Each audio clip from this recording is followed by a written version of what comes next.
What's good, ladies and gents? Welcome to the MKO Pugilism Boxing channel, where we talk all things boxing.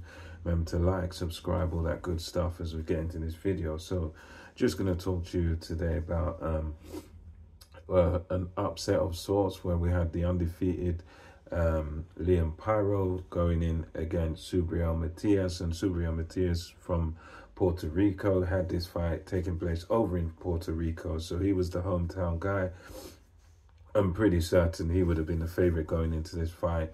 140 pounds, you know, super lightweight, or I call it light welterweight. I think it was the IBF.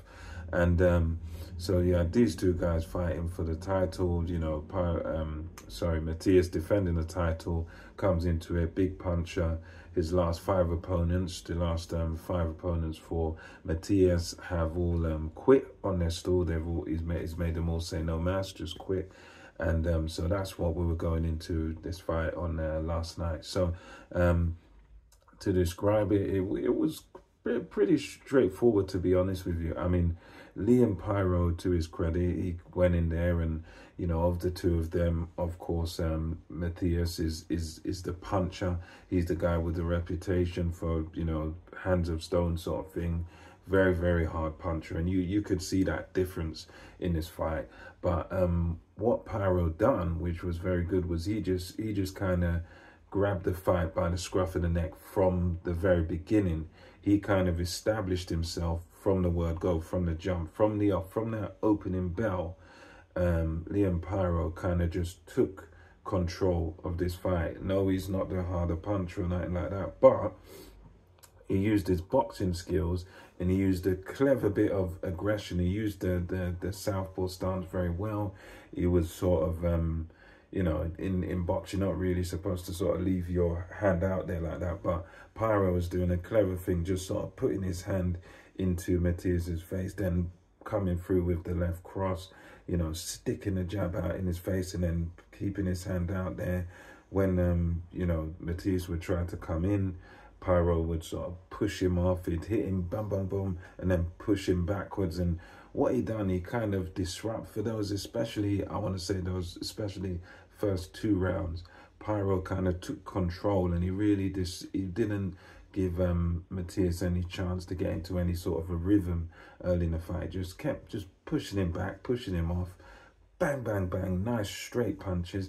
And a lot of them, as the commentary said, a lot of the punches, they weren't the hardest of punches, but they were sort of hard enough to get the respect. And you could tell that with some of the punches, he was just sort of putting the punches there rather than sort of punching through the target.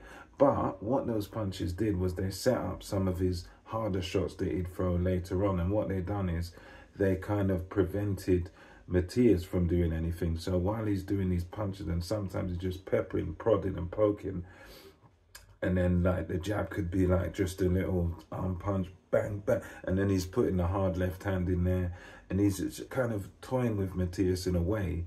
But while he's doing that, he's also scoring points, and he was preventing Mattias from doing any work, because sometimes he'd grab him and hold him, sometimes he'd push him off. And I think that's a good thing you can do as a fighter is, you know, even if you're the non-puncher, if you're facing a guy that punches hard and does his work on the front foot and likes to sort of hunt you down and stuff, if you can get a guy like that and push him back, that's always a good sign. And that's what Paro done from the off. Even from the early rounds, he was kind of physically pushing Mattias back, and, you know, pushed him back with the punches as well. And that was working very well for him. You did have some success from Mattias where, you know, I think it was the third round where he sort of had his success and threw his flurries.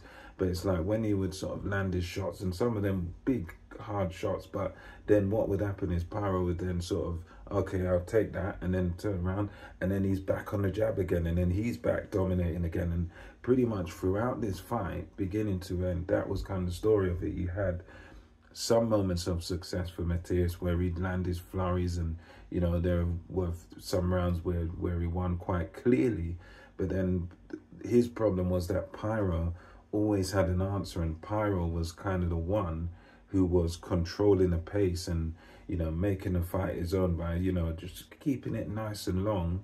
And sometimes you could say he stayed in the pocket a bit long, Paro. He could have moved a little bit more. But by doing what he did and kind of staying in punching range, he was very clever, and he was kind of dominating things and sort of making the fight into his own and sort of making it his pace and his tempo and everything. And, you know, for me, that's why I won it, because there are a few rounds in the middle there where you can give them to Mattias, where he done well and his aggression paid off and, you know, whatever. But the problem he kept having was he couldn't really sustain it. So while he would get aggressive and he would win the fight in spots, Paro always come back and then gets back on the jab and back on those good combinations where he's using the whole of his length and he's punching from range and he's tagging Mattias over and over and over again with these good straight punches from the southpaw stance. And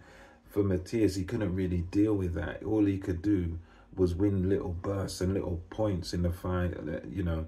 But what Mattias did, it just wasn't quite enough, and he just couldn't sort of keep up with the pace, and he couldn't really turn it on its head, you know. I think he did hurt Paro at certain points in the fight, but every time he would hurt him, and, you know, sometimes, okay, he wins a round, but what happens then is Paro, as I've said earlier in this video, Paro just kept coming back and then piling on the pressure, piling on the punches, throwing lots of punches and bunches, lots of combination. And overall, it was just a case of, yes, Mattias was there, it was always in the fight and it was always competitive, but Paro was always the man landing more, throwing more punches, landing more punches. Tactically, he always had the edge.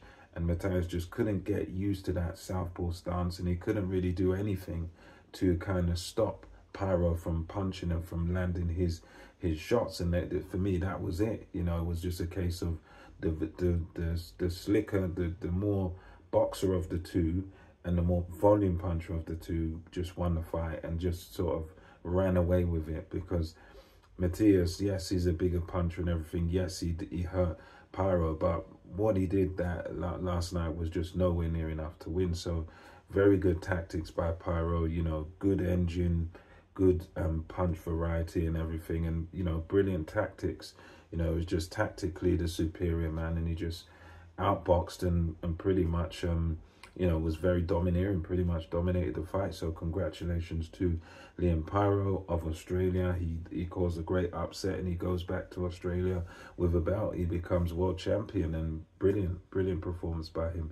Anyway, let me know your thoughts about the fight in the comment section below. And until next time, it's MKO Pugilism, over and out.